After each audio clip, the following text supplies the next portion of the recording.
Right, so I wanted to take a moment to answer probably the most asked question that I get in my Instagram inbox, which is how do I become a freelancer? How do I get started? And how do I make it my full-time source of income?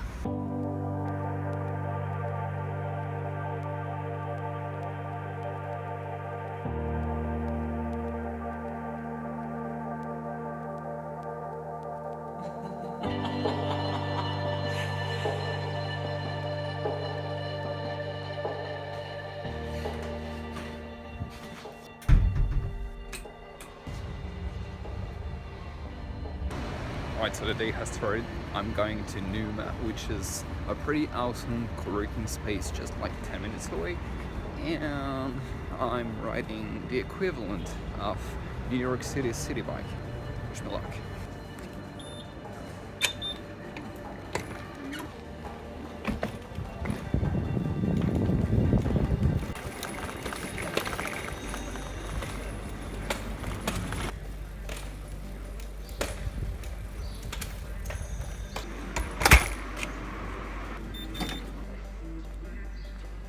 Alright, so epic fader. Numa is closed today because today is Ascension Day, which in Europe is kind of a big deal. It's not bank holiday, at least not here in France, but you know, a lot of people are not working today, a lot of offices and companies are not open today, and apparently Numa is part of those.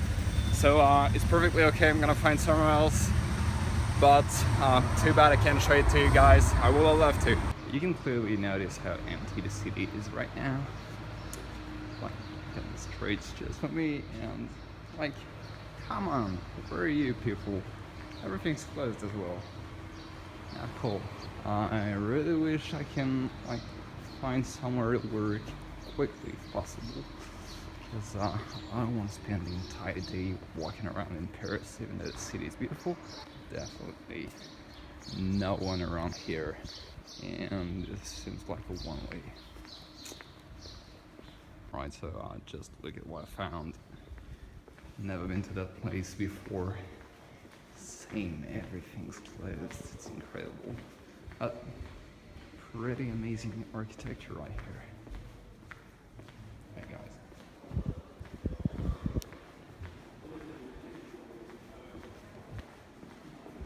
You know, there is something pretty cool about filming with a Gorilla Code and an iPhone, and that kind of accent without bragging about it.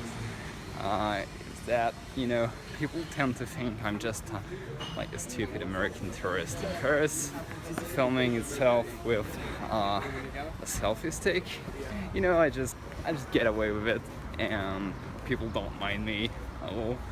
And I can assure you that if I were to speak French to a camera, just, you know, in the street like I'm doing right now, like people will look at me like, what the fuck are you doing? Totally different mindset. So that's part of the reason why I speak English to you guys in my videos. But you know, it's also because I like the language, of course. Alright, so I just found this Starbucks, and I think this is gonna do the trick. Like, they have Wi-Fi, probably plugs, and yeah, that's about it.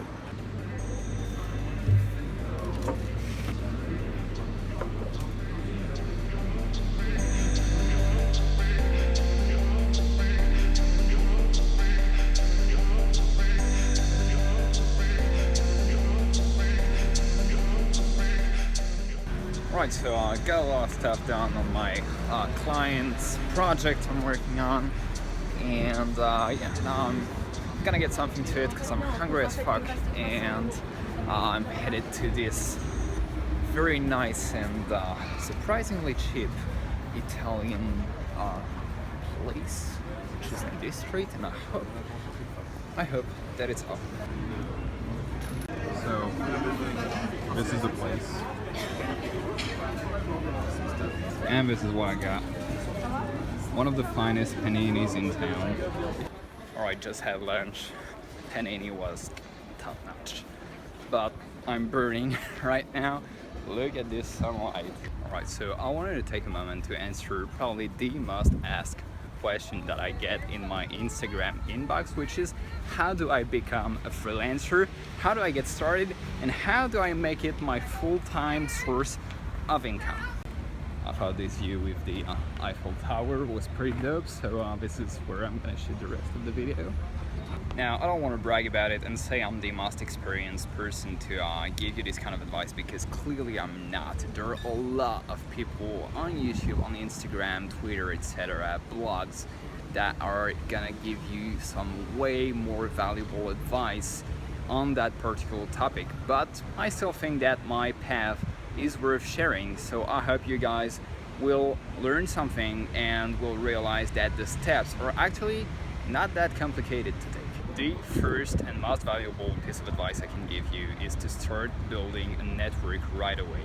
It is the most important part of the job. Nobody knows a freelancer without a network, so you know, your connections of today are your clients of tomorrow. So this is so important that I don't really know how to explain. Like, go to meetups, go to conferences, like meet with friends of friends, your own friends who might be in the same industry, or you know, even siblings maybe, and try and understand what their needs are, try and understand like the codes of the industry that you want to be in, etc., etc. And you know, day after day your network will grow and opportunities will come. Second step, once you have started to build your network and like you know a few people who might be interested in your skills and that kind of stuff, use that network to find a client. Probably like the best will be a small business or a startup. Like if you're a freelancer front-end developer, you know, look out for, I don't know, bakeries or you know, cafes, like that kind of stuff. If you're a back-end developer, I already know, like something small to begin with, something that you know doesn't have that much risk. So you know, you're not like you don't have any heavy responsibilities on your shoulders, and be willing to do this project for free, or at least like very cheap, because it's a win-win situation. You don't have any portfolio, you don't have basically any credibility at all, so like your clients will never be willing to pay for like even though your skill level is great, they're never going to be willing to pay whatever the price that you set for the service, something standard for the industry. So let's say for example you're a beginner freelancer developer, you start your prices at $350 a day, I'm talking US dollars here, then you know it's gonna be hard to justify that price if you don't have any products. So if you don't have anything to show, just you know take that first project for free, and then it's gonna be part of your portfolio plus your personal school projects, that kind of stuff. And that actually brings me to my third point. Start building a portfolio so that you know you can convince potential clients to actually pay the real price of your skills. I'm getting very hot and very thirsty, by the way. Oh my god, that's a blessing. It's slightly windy, which is great, and whew, it's fresh here. Cool. Okay, I'm gonna set up the camera here. So yeah, build a portfolio. That's an important point, but it's not mandatory. Like I don't have a portfolio, but sometimes, you know, like most of the times, your clients will wanna know what you're capable of doing and that kind of stuff. There's a guy shouting over there. I don't know what he wants. Anyway, step number 4: get registered. And notice how I put this at the 4th position, so not even in the top 3 most important things to do when starting out a freelancing business, because this usually is a pretty straightforward and quick process to do. So, like in France, for instance, which is, well, known in the world for its bureaucracy and slow, very, very slow processes. But even in France, it takes about 5 to 10 minutes on the government website, and like you don't have to submit any forms via mail if you're lucky. Only if you're applying for tax cuts and that kind of things. But for standard procedure, everything is done online, and you receive your company registration number via mail probably in like a week or two following your registration online. So very easy, and I think it's a process that can actually be done at the very end of your process. Once you have your network, once you have your clients willing to hand you over the project, and once everything is ready, like because you're gonna pay taxes and you're gonna pay fees and that kind of stuff, so you don't want it to be set up too early, because that's gonna be a loss of money, and you know that any loss of money is not cool at all, especially when it is something that you can actually avoid by doing the right processes at the right time.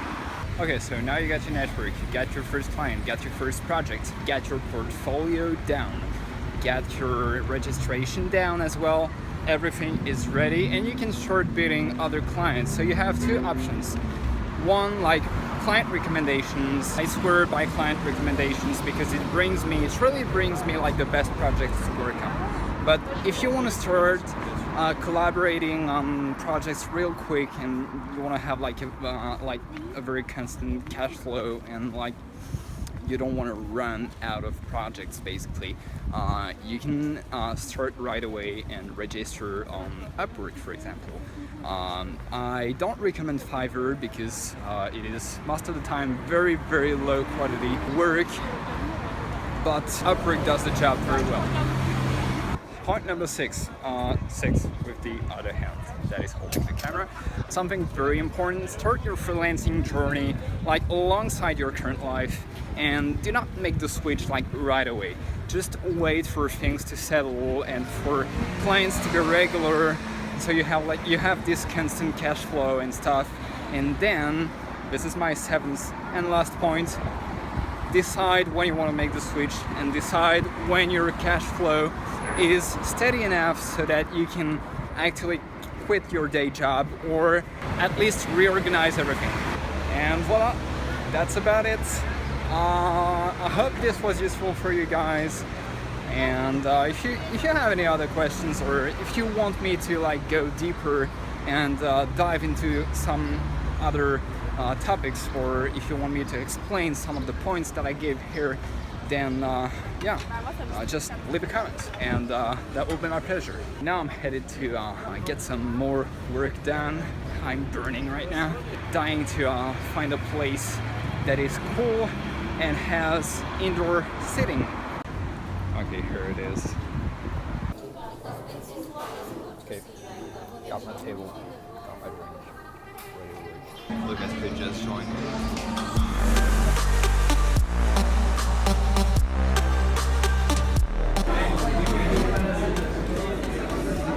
Okay, just finished working, got a lot of stuff down, so that's pretty cool, and yeah, now enjoying the awesome weather that we have today.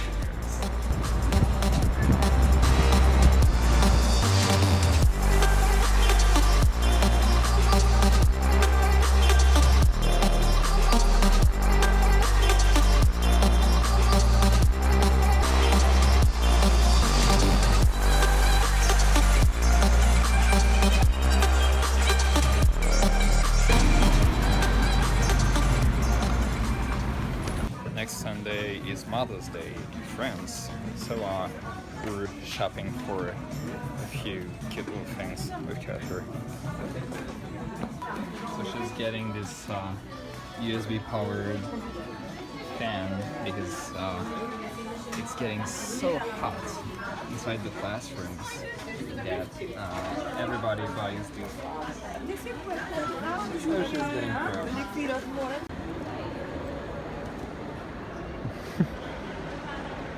Just getting some fresh air. Посмотришь его. Alright, we're trying out a new pizza place tonight, which seems like totally overhyped. And what the hell? Okay, so we're not the only ones. Currently, a lot of people want to try out this place as well. So I swear to God, this is the line. Ridiculous, right? Okay, so I'm serious. This is literally the line of the fucking pizza restaurant. It's ridiculous, and it goes all the way up there. Oh my God. Okay, so I hope the place is worth it, right?